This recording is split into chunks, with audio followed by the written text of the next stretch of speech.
Gente, pelo jeito, tem alguém que tá deixando o nosso país todo bagunçado, barbudinho lá, né.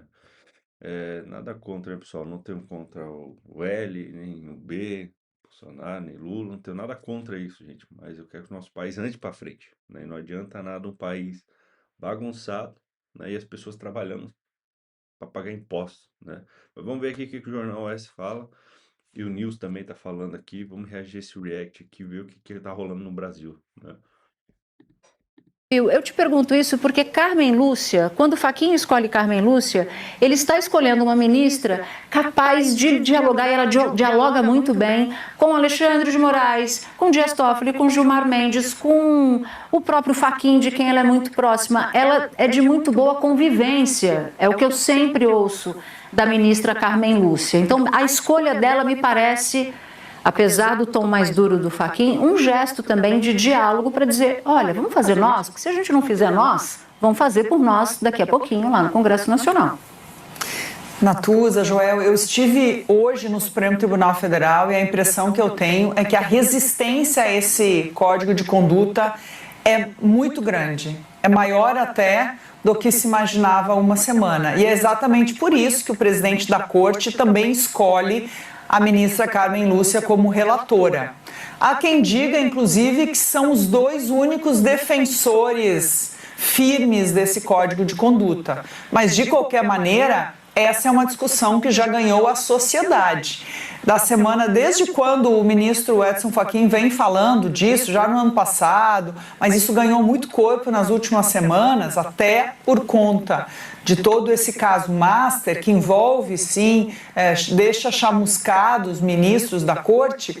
De lá para cá, esse tema ganhou muita força na sociedade. Olha, são já dezenas, para não dizer centenas de entidades apoiando o Código de Conduta. Mais de uma proposta, pelo menos 3 que eu conheço, já chegaram ao Supremo Tribunal Federal.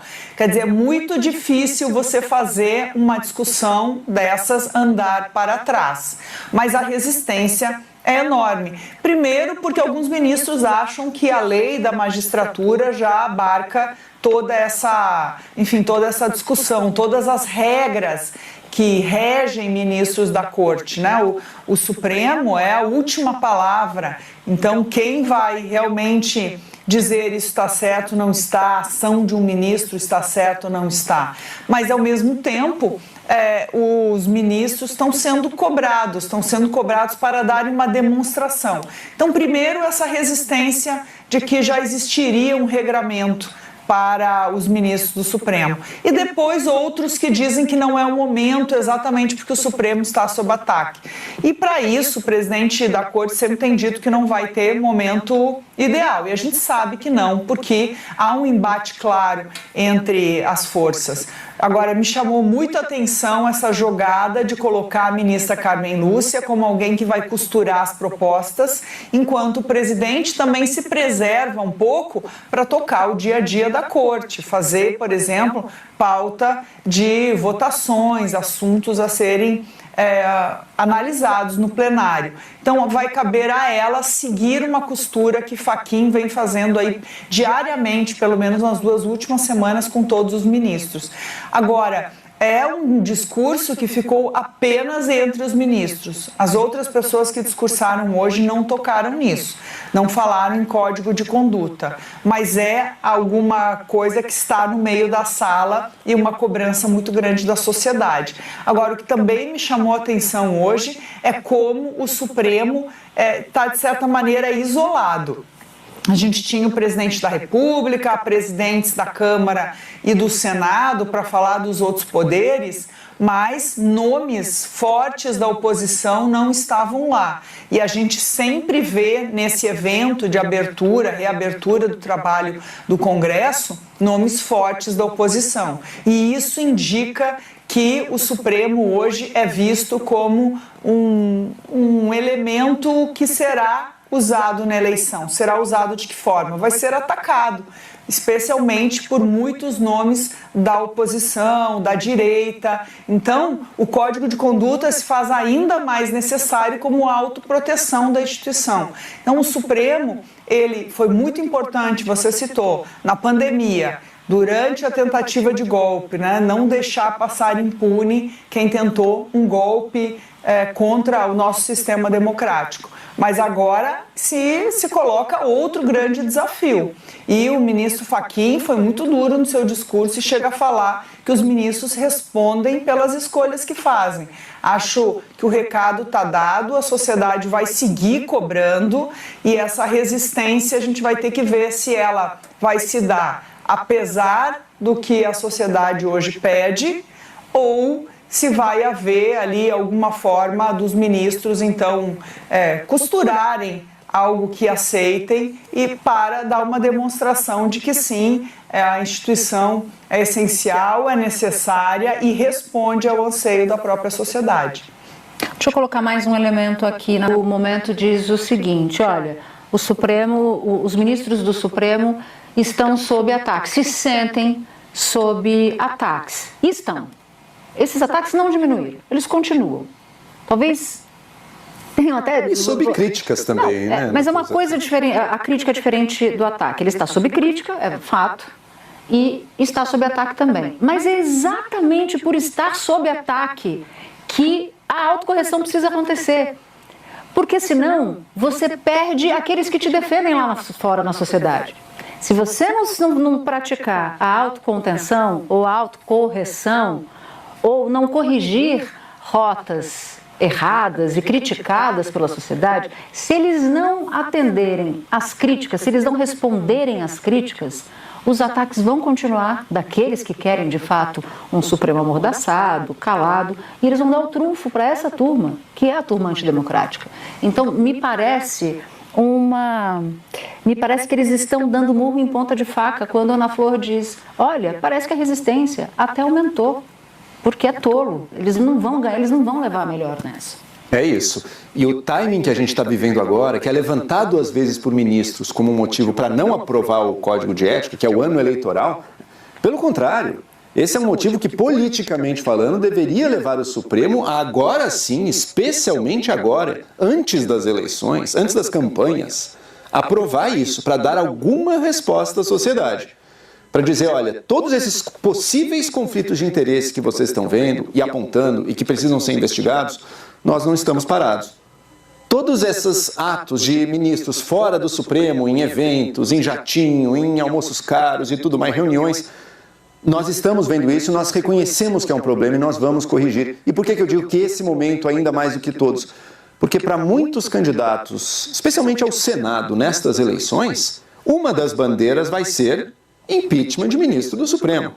Essa bandeira vai vir e a estratégia de uma grande parte da direita é justamente trazer isso. Se o Supremo tiver interesse... Da direita, né? Da direita. E tem até nomes que... E tem de tudo. Você pode ter gente ali que quer realmente um Supremo amordaçado e você tem gente ali também que está indignado com condutas de ministros incompatíveis com a vida republicana. Tá? Então, eu volto a uma frase que o ministro Fachin usou na entrevista... Numa das entrevistas da semana passada, que é... Para o Globo, salvo engano. Para o Globo, ou talvez a do Estadão, já não vou lembrar qual, mas se o Supremo não se autolimitar, o limite vai vir de fora. O limite virá de fora. O limite da política virá de fora. E neste discurso de abertura dos trabalhos deste ano, o ministro Fachin me parece, bom, achei um discurso muito correto nesse sentido, ele vai nessa direção, e o ministro Fachin até sobe um degrau também, né? Ele fala agora de autocontenção, e não só de autocontenção, mas até mesmo de autocorreção. Ou seja, uma admissão de que algumas condutas ali estão erradas, precisam mudar. E o Código de Ética é um passo nessa mudança. Ele não seria um erro se a gente também achar que aprovou o Código de Ética, está resolvido. Não é a panaceia. Está resolvida a questão do Supremo. Mas é uma sinalização e é um primeiro passo que, no mínimo, vai criar um constrangimento para que, quando ministros no futuro continuem com ou conflitos de interesse muito escancarados, ou os eventos, os jatinhos e todo o resto, no mínimo vai criar um constrangimento, tá? Porque esse código provavelmente não virá com mecanismos muito claros de fiscalização e nem de imposição de punições a quem violá-lo, né? Mas pelo menos a criação de um constrangimento, da possibilidade de uma criação, portanto, de uma cultura um pouco mais republicana e um pouco mais ciosa das regras de conduta pessoal dentro do Supremo, para isso ele deve servir sim. Mas só lembrando, primeiro, ele não dá conta do passado. malfeitos do passado não serão tocados por esse código de ética. São assuntos a serem investigados e lidados com aquilo que for revelado ou não. E segundo, ele também não dá conta das críticas que o Supremo recebe, não pela má conduta de indivíduos dentro dele, mas pela sua postura institucional de, às vezes, extrapolar os limites do bom funcionamento da República e da independência dos poderes. Isso é um papel e algo que vai ser deixado para uma discussão posterior a esse Código de Ética. Mas o Código de Ética vai dar um mínimo, sabe? Um mínimo da conduta individual dos ministros. Resolvendo isso, olha, ao menos uma parte das críticas vai ter dado conta. Bom, PT, Vorcaro, Centrão estão todos em pânico com o novo preso do caso Master. Gente, todo dia uma nova bomba e a bomba de hoje foi entregue em mãos pela Polícia Federal, que prendeu um dos personagens-chave desse escândalo do Master. Olha aqui comigo essa reportagem do Globo. Ex-presidente do Rio Previdência preso em ação conjunta da Polícia Federal e Polícia Rodoviária Federal. Antes de eu te explicar aqui os fatos desse caso, deixa eu te dizer uma coisa muito importante. Sabe o rombo de mais de 40 bilhões de reais que o Banco Master deixou e que foi coberto pelo Fundo Garantidor de Créditos, o tal do FGC?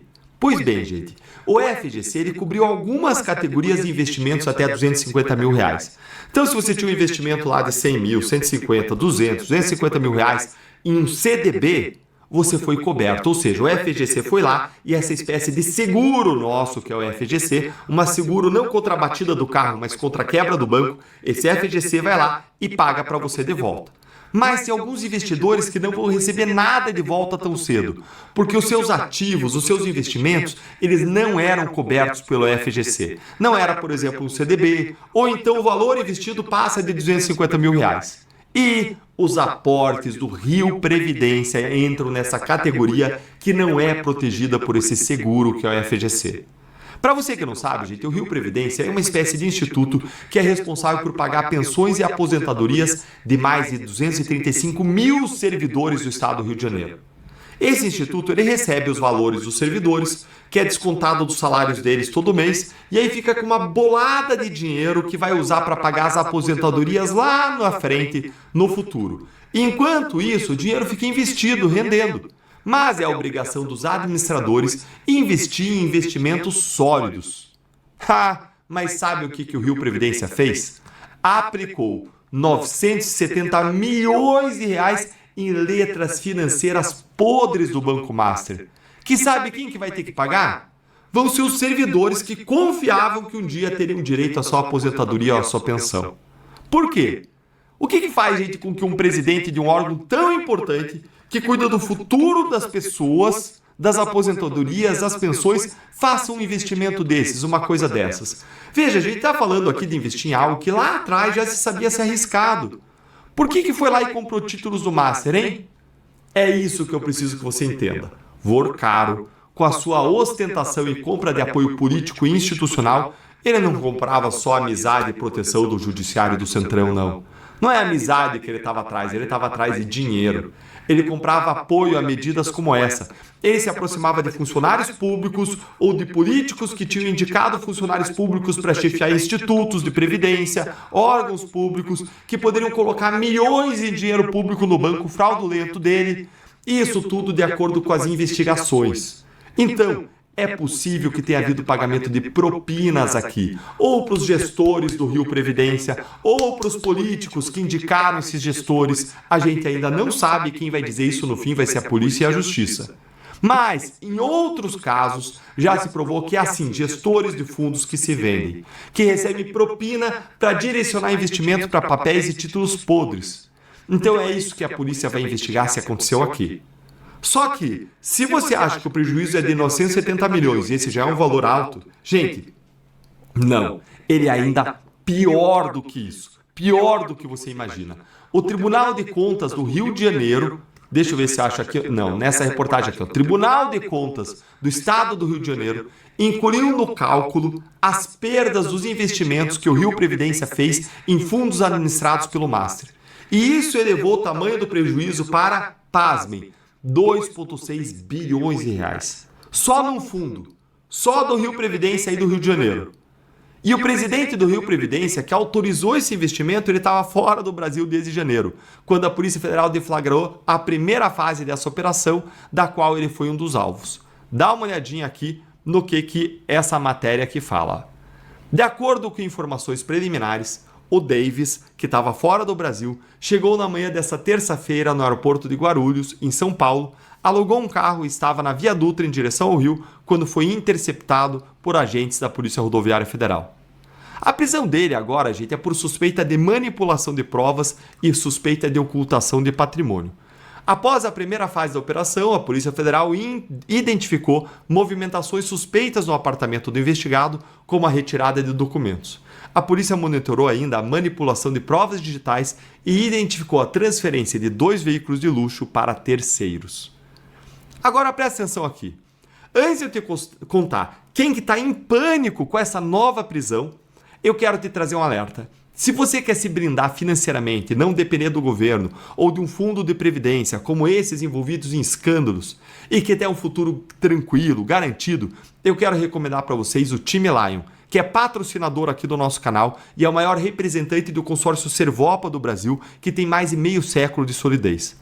O consórcio é uma forma muito cuidadosa de você cuidar do futuro daqueles de quem a gente mais ama, porque ele permite para você criar uma disciplina financeira real para comprar aquele bem que você sempre sonhou para você, para sua família, um carro, uma casa, sem se endividar com um financiamento, sem pagar os juros estratosféricos de hoje e de forma disciplinada e planejada. Ou ainda, você pode comprar imóveis para alugar. E aí, com o aluguel, você vai lá e paga ou ajuda a pagar a prestação dos seus consórcios. Isso te ajuda a preparar a aposentadoria para o futuro, para você viver de renda dos aluguéis lá na frente. E o Time Lion entende tudo disso, ele atende todo o Brasil e ele está pronto para te ajudar com os seus objetivos. É só você clicar na descrição aqui, que eu vou deixar um link, ou então nos comentários também vou deixar o link, ou por meio de alguma revolta em Gente, pelo jeito o negócio tá feio aí, tá? Não tá bonito não, nosso Brasil, cara. Pensa, Banco Master é a pior coisa que aconteceu do ano passado pra cá, né? A pessoa investiu dinheiro lá, colocou dinheiro lá, e quem tem até 250 mil recebe. Quem tem mais que isso, meu amigo, fumo. Então tem um dó de pessoas investidores, né? Colocou dinheiro lá em CDB, CDI, né? Que é a mesma coisa. Então, o que falar desse povo, né? O pior de tudo é investir dinheiro de aposentadoria das pessoas que trabalhavam lá. Meu, que bagunça, cara. O que falar, gente? Né? Mas não se esquece de deixar o like aqui que é muito importante, se inscrever no canal, tá bom, gente? Ó, e receber mais notícia. De tarde, sempre às 4 horas, eu posto outra notícia do dia, tá? Então fique acompanhando aqui. Não se esquece de deixar o like, se inscrever para você receber essa notificação e ativar o sininho, tá bom? A gente se vê na próxima. Tchau, tchau.